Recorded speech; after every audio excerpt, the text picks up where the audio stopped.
আসসালামু আলাইকুম। প্রাথমিক বৃত্তি পরীক্ষা 2025 আজকে মূলত আমি আলোচনা করব প্রাথমিক বৃত্তি পরীক্ষায় কিভাবে ভালো করা যায় বা প্রাথমিক বৃত্তি পরীক্ষা ভালো করার টিপস। মূলত আজকে এই ক্লাসটি এই সম্পর্কিত।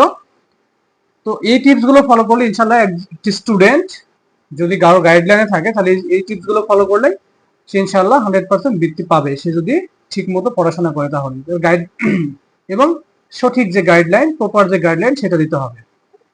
তো প্রথমত আমরা দেখে নিই যে প্রথম টিপসটি কি, যে বোর্ড বই যেগুলো আছে বোর্ড বই অনুসরণ করো এবং গুরুত্বপূর্ণ যে লাইনগুলো আছে সেগুলো লাল কালি দিয়ে তার নিচ দিয়ে দাগ দিয়ে দাও। অর্থাৎ তুমি যে রিডিংটা পড়লা যে অংশটুকু সেটা হতে পারে ইংরেজি, হতে পারে বাংলা, হতে পারে সমাজ বিজ্ঞান এক্সেট্রা।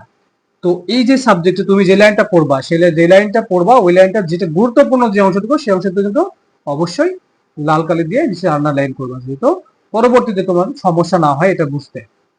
2 নাম্বারটি হচ্ছে দুর্বলতা গুলো চিহ্নিত করো এবং সে বিষয়গুলোতে একটু বেশি সময় দেয়। তোমার সাবজেক্ট ওয়াইজ তোমার যে অংশটুকুতে বেশি দুর্বল, তুমি এটা কম বোঝো কিংবা তোমার সময় বেশি স্পেন্ড করতে হয়, এগুলোতে বেশি সময় স্পেন্ড করো এবং বারবার পড়ো।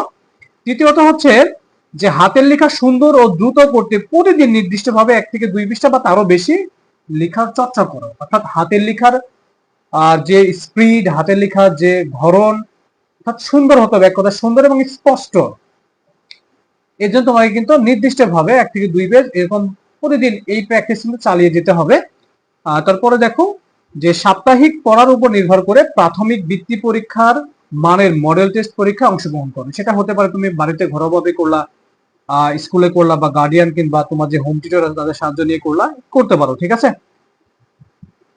তারপরটা হচ্ছে গণিতের ক্ষেত্রে সাবজেক্ট ওয়াইজ আমি কিছু কথা বলবো এখন।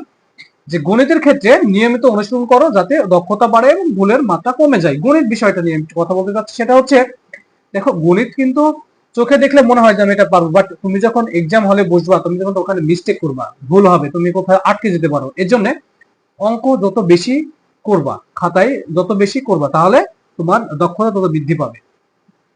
তারপরে দেখো ইংরেজির ক্ষেত্রে একটি বিষয় দেখো, যে ইংরেজির ক্ষেত্রে ডায়লগ এবং প্যাসেজ গুলো টেক্সট বই থেকে বারবার রিডিং করতে হবে যাতে আনসার করতে কোনো সমস্যা না হয়। যেমন রিয়ারিং থাকতে পারে, ডাব্লিউএস কোয়েশ্চেন থাকতে পারে, রাইট সাম অফ ভার্ব থাকতে পারে। এই যে বিষয়গুলো, এই বইগুলো যদি তুমি বারবার রিডিং করো তাহলে এখান থেকে কিন্তু সমস্যা থাকবে না, তুমি কিন্তু সহজে আনসার করতে পারবে। That's enough.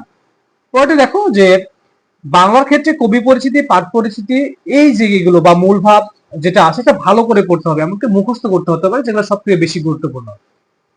তারপরে দেখো যে বিজ্ঞান ও বাংলাদেশ ও বিশ্ব পরিচয় নিয়ে কথা বলি। এই যে বিজ্ঞান বই এবং বাংলাদেশ ও বিশ্ব পরিচয় যে বোর্ড বইটি আছে, এটা তোমরা খুব ভালোভাবে রিডিং করবা এবং গুরুত্বপূর্ণ লাইনগুলো অবশ্যই আন্ডারলাইন করবা। আমি আগেই বলেছি প্রথম যে টিপস ছিল সেটাতে আমি উল্লেখ করেছিলাম যে লাল কালি কলম দিয়ে অবশ্যই ইন্ডিকেট করবা। ঠিক আছে। সবশেষে যে বিষয়টি আমি বলতে চাই সেটি হচ্ছে পরীক্ষার আগে প্রতিটি বিষয়ের রিভিশন সঠিকভাবে শেষ করো। প্রত্যেকটি বিষয়ের ক্ষেত্রে যে রিভিশন যেটা আছে সেটাকে তোমাকে ভালোভাবে শেষ করতে হবে। এবং আরেকটি বিষয় আমি বলি যে প্রতিটি ক্ষেত্রে তোমার বেশি নার্ভাস ফিল করা যাবে না। তুমি যেটা পড়ছো ওটাতে শতভাগ মনোযোগ দিয়ে পড়ো ইনশাল্লাহ। এভাবে কন্ট্রিবিউশন তৈরি করো, এভাবে পড়তে থাকো, তাহলে ইনশাল্লাহ পরীক্ষা ভালো হবে, তুমি ভালোভাবে পরীক্ষা দিতে পারবে এবং বৃত্তি পেতে পারো খুব সহজে। দোয়া করি সবার জন্য। আজকের ভিডিওটি এই পর্যন্তই। আসসালামু আলাইকুম রহমতুল্লাহ, জিও বারাকাতুহু।